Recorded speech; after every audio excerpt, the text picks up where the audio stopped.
Megastar Chiranjeevi ఖైదీ number 150 movie అందరి అంచనాలను beat చేసింది. దాదాపు 10 ఏళ్ల తర్వాత తెరపై కనిపించనున్న చిరంజీవిని తెర మీద చూడడానికే చాలా మంది సినిమాకి వెళ్లారు. పక్కా మాస్ సినిమాగా ఖైదీ తెరకెక్కినప్పటికీ అంతర్లీనంగా మెసేజ్ కూడా ఇచ్చాడు చిరంజీవి. నిజానికి ఈ కథ తమిళంలో తెరకెక్కక ముందే చిరంజీవి చేయాల్సింది. స్టాలిన్ మూవీ టైంలోనే మురుగదాస్ ఈ కథ చిరుకి చెప్పాడట. అయితే అప్పుడు చిరు దీనిపై పెద్దగా ఇంట్రెస్ట్ చూపించలేదు. దీంతో మురుగదాస్ విజయ్ హీరోగా అదే కథతో కత్తి మూవీ తీసి బంపర్ హిట్ కొట్టాడు.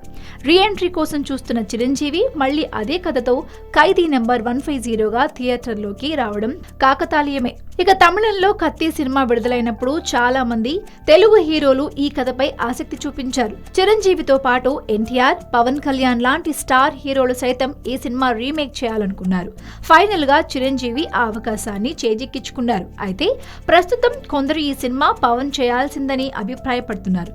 వచ్చే ఎన్నికల్లో పోటీ చేయాలని భావించడంతో పాటు పలు రకాల సమస్యలపై ఫోకస్ పెడుతున్న పవన్ కళ్యాణ్ మైలేజ్ పెరిగి ఉండేదని వారి వాదన. ఈ అభిప్రాయం వ్యక్తం చేస్తున్న వారిలో ప్రముఖ దర్శకుడు, పలువురు సినీ ప్రముఖులు ఉన్నారు. ఇలాంటి సినిమా చేయటం ద్వారా జనసేనకు చాలా లభించేదని వారు చెబుతున్నట్లు తెలుస్తుంది.